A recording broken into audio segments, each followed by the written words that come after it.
Ce jour en classe de terminale, où il s'assit sur le même banc qu'elle et dit « Je ne suis pas un garçon comme les autres ».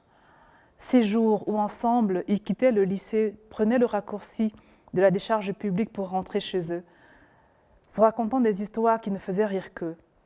Ces jours où ils animaient le ciné-club, ces jours où il la mettait dans l'arbre de ses fantasmagories, de ses chagrins, ces jours où son père est mort dans son sommeil à 59 ans.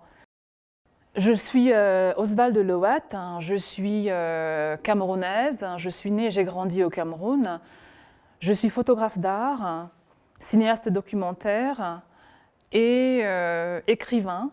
Depuis bientôt 1 an, j'ai publié mon premier roman « Les Aquatiques » aux éditions Les Escales au mois d'août 2021. Les Aquatiques racontent l'histoire d'une femme qui a une vie conventionnelle et rangée, une femme qui est mariée avec un homme politique influent, mère de 2 enfants, qui a réussi à construire une vie à force de compromis, de renoncement. Et un jour, son meilleur ami, celui qu'elle considère comme son frère, est arrêté et mis en prison par le régime du pays dans lequel ils vivent. Et là, ça va la pousser à sortir de sa zone on va dire, de confort et à s'interroger sur les choix de vie qu'elle a fait jusque-là pour sauver son ami et réinventer sa vie.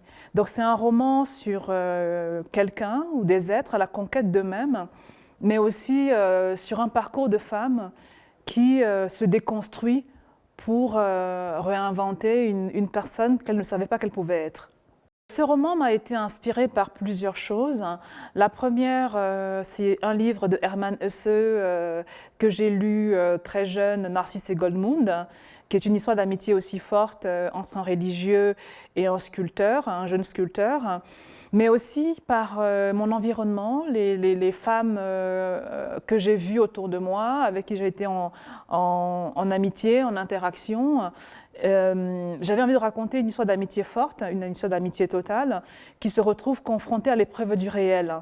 Et aussi, par là, dresser un portrait de femme dans une société africaine qui n'est pas toujours à l'écoute ou qui parfois fait peser sur la femme des injonctions qui l'obligent à faire des choix par défaut. La littérature a été pour moi le lieu de toutes les certitudes, de tous les doutes aussi, et que lire nous ouvre un monde extraordinaire, nous fait voyager, et moins qu'au monde littéraire, c'est plutôt au pays, aux gouvernants, à qui je voudrais dire il faut inciter vraiment les jeunes à lire, parce que c'est eux qui sont notre avenir, c'est eux qui vont pouvoir construire nos pays, réinventer notre continent. Et quand on ne lit pas, on s'aliène vraiment toute une partie du monde, tout un champ de possibles. Et il faut vraiment inciter les jeunes à la lecture dans les familles.